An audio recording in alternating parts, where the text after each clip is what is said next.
ఇప్పటికిప్పుడు వచ్చేటువంటి నష్టం అయితే ఏం లేదంటారు. అండ్ మోరోవర్ అమెరికా లోపల కూడా ట్రంప్ విధానాలకి వీటన్నింటికి వ్యతిరేకంగా విమర్శలు ఎక్కువ అవుతున్నాయి. అంటే ఇవి WTO నిబంధనలను ఉల్లంఘిస్తున్నాయని, అలాగే అమెరికా గ్లోబల్ ఇమేజ్ని కూడా దెబ్బతీసే విధంగా ఉన్నాయని చెప్పేసి విమర్శలు వస్తున్నాయి. ఇక జాన్ బోల్టన్ విమర్శించినవి కూడా మనం చూసాం. వీటిల్లో మేజర్గా చైనాని సపోర్ట్ చేయడము, మనల్ని మాత్రం బెదిరించడం అనేది ఆయన మేజర్గా హైలైట్ చేసినటువంటి అంశం. సో ఇలాంటి ఒత్తిళ్లు, విమర్శల వల్ల ఏమైనా మళ్ళీ పునరాలోచించుకునేటువంటి అవకాశం ఏమైనా ఉందంటారా ట్రంప్? ట్రంప్ ఆయన చేసిన ప్రతి నిర్ణయం కూడా మళ్ళీ యూటర్న్ కొట్టాడు. చూసాం, గతంలో కూడా అదే పరిస్థితి మనం చూసాం. ఇవి కూడా రేపు వ్లాడిమిర్ పుటిన్ కలిసిన తర్వాత దాని తర్వాత పరిణామాలు ఎలా ఉంటాయో దాని ఆధారంగా మళ్ళీ ఈయన కంప్లీట్ గా దీన్ని యూటర్న్ చేసి మళ్ళీ దీన్ని తిరగరాసినా మనం ఆశ్చర్యపడక్కర్లేదు. అందుకనే చెప్తున్నాను, బహుశా 50% ఉండకపోవచ్చు భారతదేశం మీద, దీన్ని మళ్ళీ 25%కో, బహుశా 30%కో, 20%కో దేనికో క్లియర్ చేస్తాడు, తప్పకుండా చేసి తీరుతాడు. ఎందుకంటే ఇంటర్నల్ గా వాళ్ళ దేశంలోనే చాలా లాబీలు ఆయన మీద ప్రెషర్ తీసుకొస్తాయి కదా. అయినా కానీ కూడా నమ్మకం పోయి, కాబట్టి భారతదేశం ఇప్పుడు అమెరికాకి అమ్ముకుని అమెరికాలో చేసేటువంటి పరిస్థితి మనకు వస్తుంది. జాన్ బోల్టన్ గతంలో డొనాల్డ్ ట్రంప్ కి ఆయన పనిచేశారు, కానీ డొనాల్డ్ ట్రంప్ ఆయన పనితీరు నచ్చక ఆయన తీసేసినట్టు ఉదంతం మనకు ఉంది. కాబట్టి బహుశా వాళ్ళిద్దరి మధ్యలో పర్సనల్ రైవలరీ ఉంది. అందుకనే జాన్ బోల్టన్ చెప్తున్న దాంట్లో సత్యం ఉన్నా కానీ కొంత మనం దాన్ని వాళ్ళిద్దరి మధ్యలో వైరం ఉంది కాబట్టి దాన్ని కూడా పక్కన పెట్టాలి. డొనాల్డ్ ట్రంప్ ఏంటంటే దేశంలో ఉన్న సమస్యని అర్థం చేసుకున్నాడు, కానీ సమస్యకు చేయవలసిన పరిష్కారంలో తప్పు చేస్తున్నాడు. అక్కడ ప్రమాదం అవుతుంది. ఇప్పుడు ఫర్ ఇన్స్టెన్స్ ప్రతి దేశానికి 25% అంటున్నాడు, 10% అంటున్నాడు, కానీ ఈ ఎగ్జామ్షన్స్ ఏంటి? మరి అన్నిటి మీద అదే దుఃఖాలు వేయాలి కదా, మరి ఎగ్జామ్షన్స్ ఎందుకు ఇస్తున్నాడు? అంటే ఆయనకు నచ్చిన వాటి మీద, ఆయనకు అవసరమైనటువంటి వాటి మీద ఆయన ఎగ్జామ్షన్స్ ఇస్తాడు, మిగతా వాటి మీద ఎగ్జామ్షన్స్ ఇవ్వడు. మరి ఆ దేశాలు ఊరుకుంటాయా? ఇప్పుడు కెనడా వాళ్ళ మీద రివర్స్ టారిఫ్స్ వేస్తున్నారు కదా. భారతదేశం ఇంకా మనం స్పందించలేదు, మనం ఆచితూచి వ్యవహరిస్తాం. కానీ ఇదే కనుక పంతా కొనసాగించి మన మీద 50% కంటిన్యూ చేస్తే భారతదేశం కూడా ఊరుకోదు కదా, మనం కూడా రిటాలియేటరీ టారిఫ్స్ వేస్తాం కదా. అలాగే వాళ్ళకి ఏం అవసరం, మన దగ్గర నుంచి మందులు అవసరం, వాళ్ళకి ఎలక్ట్రానిక్ కాంపోనెంట్స్ అవసరం, ఇటువంటివన్నిటి కూడా మనం ట్యాక్స్ ఎక్కువ వేసి వాళ్ళకి పంపిస్తాం. మనం వాళ్ళకు చీప్ గా రాదు, ఫ్రీ ఆఫ్ ట్యాక్స్ పంపించాం. మనం ఇక్కడి నుంచి ఎక్స్పోర్ట్ చేసేటప్పుడే మనం దానికి ధరలు పెంచి మనం పంపిస్తాం. కాబట్టి ఈ అస్త్రాలు ఉన్నాయి. చైనాకి ఎందుకు ఆయన ఏమి చేయలేకపోతున్నాడు? చైనా అంటే ఆయన దాసోహం ఎందుకు అంటున్నాడు అంటే కనుక రేర్ అర్త్ మినరల్స్ అన్ని కూడాను చైనా అధీనంలో. రమారవి 90% ప్రపంచంలో ఉన్నటువంటి రేర్ అర్త్స్ అన్ని కూడాను చైనా అధీనంలో. డొనాల్డ్ ట్రంప్ ఎప్పుడైతే ఏప్రిల్లో ఈ సుంకాలు వేయడం, 145% సుంకాలు, ఇటువంటి అన్ని పిచ్చి పిచ్చి డెసిషన్స్ అన్ని తీసుకున్నాడో ఇమ్మీడియట్ గా చైనా ఈ రేర్ అర్త్ మినరల్స్ అన్ని ఆపేసి అమెరికాకి ఎక్స్పోర్ట్ చేయడం. అంతేకాదు థర్డ్ పార్టీ అంటే వేరే దేశం దాన్ని ఇంపోర్ట్ చేసుకొని మళ్ళీ అమెరికాకి ఎక్కడ పంపిస్తుందో అని వాళ్ళ మీద కఠినమైనటువంటి ఆంక్షలు విధించింది చైనా. ఫర్ ఇన్స్టెన్స్ భారతదేశం కూడా వాళ్ళు ఆపేస్తుంది. ఎందుకంటే భారతదేశం చైనా నుంచి కొనుక్కుని మనం మళ్ళీ అమెరికాకి ఎక్కడ అమ్ముతాము అన్న భయంతో మనకు కూడా ఇవ్వడం మానేస్తుంది చైనా. కాబట్టి అటువంటి పరిస్థితి వచ్చేసరికి అమెరికా ఎకానమీ మొత్తం కుదలేదు. అందుకని దాసోహం అని చెప్పి చైనా ముందర కంప్లీట్ గా మోకరిల్లాడు. ఇప్పుడు కూడా చూసాం మనం, 90 రోజులు మళ్ళీ ఎక్స్టెండ్ చేశాడు. 90 రోజులు ఎక్స్టెండ్ చేసి నవంబర్ లో మనం నిర్ణయించుకుంటామంటున్నాడు. నవంబర్ లో ఏమైనా ఇప్పుడున్న పరిస్థితికి అప్పటికి ఏమైనా మారుతుందా? ఏం మారదు కదా. తను ఏదో చాలా గొప్పగా చైనాను వచ్చేసాను అని బెదిరించడానికి చేసే ప్రయత్నాలే కానీ అంతకుమించి ఏమి లేదు. భారతదేశం మీద కూడా ఈ టారిఫ్లు వేస్తుంది. రష్యా నుంచి చమురు కొంటున్నందుకు మీ మీద అదనంగా 25% వేస్తున్నానని చెప్పిన వ్యక్తి మరి భారతదేశం కంటే ఎక్కువ చమురు కొనుక్కుంటున్నటువంటి చైనా మీద ఎందుకు వేయట్లేదు? అలాగే టర్కీ కావచ్చు, యూరోపియన్ యూనియన్ కావచ్చు, వీళ్ళు భారతదేశం కంటే ఎక్కువ అక్కడి నుంచి కొనుక్కుంటున్నారు రష్యా నుంచి, మరి వాళ్ళ మీద ఎందుకు వేయలేదు? అంటే చైనా పైన ఈ ఆంక్ష లేకపోవడం అనేది అమెరికా జియోపొలిటికల్ ప్రయారిటీస్ ని చూపిస్తుంది అనుకోవచ్చు అంటారా?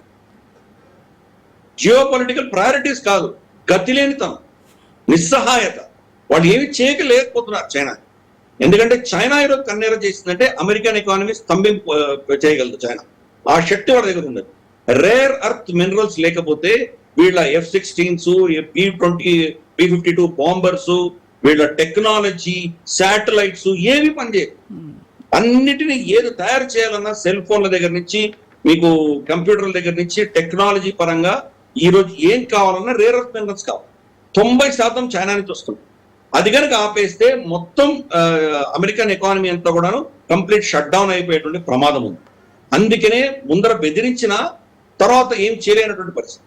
Trump art of deal making అని చెప్పి అతను చెప్పిన సిద్ధాంతంలో ముందర బెదిరిద్దాం, చాలా పెద్ద ఎత్తున బెదిరిస్తే వాడు దాసోహం వచ్చినప్పుడు అప్పుడు మనకు ఎంత కావాలో అంతకంటే ఎక్కువే మనకు వస్తుంది అన్నటువంటి ఒక పాలసీతో వెళ్తున్నారు. ఇప్పుడు భారతదేశం బహుశా మనం 10%, 15% టారిఫ్లుగా ఒప్పుకునేటువంటి పరిస్థితి మనకు ఉండిండొచ్చు. కానీ ఇప్పుడు 50% వేసేసరికి వద్దు తగ్గించండి అంటే బహుశా 25%, 30% వస్తే తను డొనాల్డ్ ట్రంప్ మనకు 15% ఇవ్వడానికి సిద్ధపడినటువంటి వ్యక్తి ఇంకో 10% అతనికి అదనంగా వచ్చినట్లే కదా, బోనస్ గా వచ్చినట్లే కదా. కాబట్టి ఈ ట్రేడ్ పాలసీ అతను అవలంబిస్తున్నాడు. కానీ ఇవన్నీ కూడా ఏంటంటే టెంపరీగా వాళ్ళకి ఏదో కొంత సాయం చేసినట్టు కనిపించినా దీర్ఘకాలీనంగా ఇవన్నీ దెబ్బతింటున్నారు. ఇందాక నేను చెప్పినట్టు వాళ్ళ వ్యవసాయం కుదేలో, వాళ్ళ ఇండస్ట్రీ దెబ్బతింటుంది. ఏ ఇండస్ట్రీకి అతను ఉద్యోగాలు ఇంకా పెంచే దిశగా నేను నిర్ణయాలు తీసుకుంటున్నానని చెప్తున్నాడో అక్కడే మనుషుల ఉద్యోగాల నుంచి తీసేస్తారు.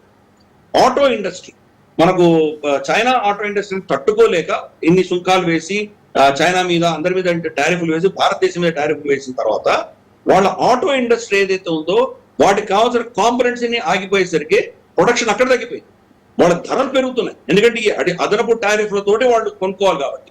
ఫోర్డ్ గత క్వార్టర్లో అంటే ఏప్రిల్, మే, జూన్ ఈ 3 నెలల్లో వాళ్ళ ప్రాఫిట్స్ అన్ని కూడా నెగిటివ్ లో వెళ్ళిపోయాయి, నష్టాల్లో వెళ్ళిపోయింది ఫోర్డ్ కార్ కంపెనీ. కాబట్టి అతను చేస్తున్న ప్రతి అంశం కూడా వాళ్ళ దేశంలోనే దెబ్బ తగలబోతోంది.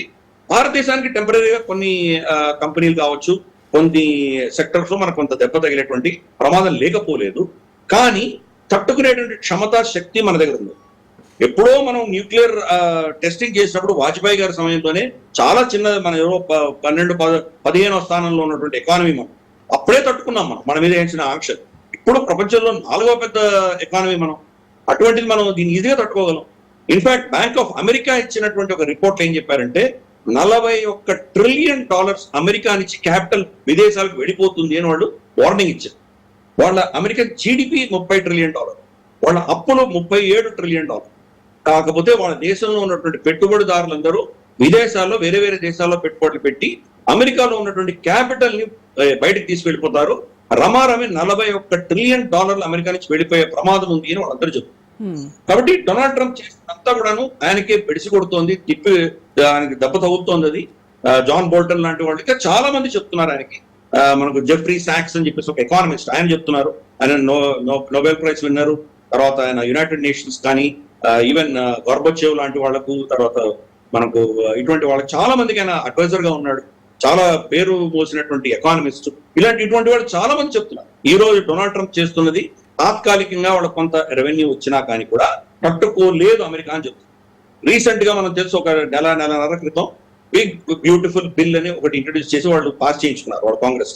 దీని ప్రకారం ఏంటంటే వాళ్ళ కార్పొరేట్ ట్యాక్స్ ని 21% కుదేలు చేసి తగ్గించి దాంట్లో వచ్చే నష్టాన్ని ఈ టారిఫ్లతోటి మనం దింపుతాము అని చెప్పి చెప్తున్నారు. కానీ విశ్లేషకులు అందరూ ఏం చెప్తున్నారంటే $3.5 ట్రిలియన్ నష్టపోతుంది అమెరికా ఈ బిగ్ బ్యూటిఫుల్ బిల్ వల్ల. కానీ ఇక్కడి నుంచి వచ్చేవన్నీ కూడా తిప్పి కొడితే కనుక మనకు ఈ టారిఫ్ల వల్ల దానివల్ల దీనివల్ల వచ్చినా కానీ కూడా బహుశా $1 ట్రిలియన్ రావచ్చు. ఇంకా $1.5 to $2 ట్రిలియన్ దాకా దానికి కూర్చోలేనటువంటి పరిస్థితి. మరి ఇంకెక్కడి నుంచి వస్తాయి పైసలు అవి? ఆ పైపెచ్చు డాలర్ మీద ప్రెషర్ పెరుగుతోంది. గత 6 నెలల్లో డాలర్ 10% దాని యొక్క విలువ పతనమైంది. రాబోయే ఇంకొక కొన్ని నెలల్లో ఇంకా పతనమయ్యేటువంటి ప్రమాదం. కాబట్టి ప్రపంచం అంతా ఏం చేస్తున్నారంటే క్రమేపీ డాలర్ నుంచి వెళ్ళిపోయేటువంటి ప్రయత్నం చేస్తున్నారు. రీసెంట్ గా ఆగస్ట్ 7వ తారీఖున వాళ్ళు ఒక బాండ్స్ రిలీజ్ చేశారు. అమెరికా ఎప్పుడు బాండ్స్ రిలీజ్ చేస్తారు. భారతదేశానికి $700 బిలియన్ మన విదేశీ పెట్టుబడి నిల్వలు ఉన్నాయంటే కనుక అవి ఎక్కడ ఉన్నాయి? ఆర్బీఐలో మనం తాళం పెట్టి కూర్చోం కదా, అది అమెరికాలో ఉన్నటువంటి ట్రెజరీ బాండ్స్ లో మనం ఇన్వెస్ట్ చేస్తాం. అలాగే ప్రపంచవ్యాప్తంగా అందరూ కూడా చైనాకి ఆల్మోస్ట్ $2 ట్రిలియన్ వాళ్ళది ఫారెక్స్ రిజర్వ్స్ ఉంటే, జపాన్ కి 1.2 ట్రిలియన్ ఉంటే మనకు $700 బిలియన్ మనకు. ఇలాగే ప్రపంచంలో అన్ని దేశాలు కూడా అమెరికాలో ట్రెజరీ బాండ్స్ లో ఇన్వెస్ట్ చేస్తాం. మొన్న ఆగస్ట్ 7th వాళ్ళు కొత్త బాండ్ రిలీజ్ చేయడానికి ప్రయత్నం చేస్తే ఆ బాండ్ కి స్పందన లేదు. ఎవరో దాన్ని పెద్దగా కొనడానికి ఇష్టపడరు. ఈల్డ్ అంటారు. అంటే అది కావాలి అని అందరూ కోరుకుంటున్నప్పుడు ఏం చేస్తున్నట్టు అమెరికా, ఎందుకంటే వాళ్ళకు $100 వాళ్ళు అప్పు ఇవ్వడానికి సిద్ధపడితే కనుక కొనుక్కునేవాడు 100 మంది ఉంటే కనుక వాళ్ళు 1%, 1.5% వాళ్ళు ఇంట్రెస్ట్ ఇస్తారు. కానీ కొనేవాళ్ళే లేకపోతే ఇంట్రెస్ట్ పెంచుకోవాల్సి వస్తుంది.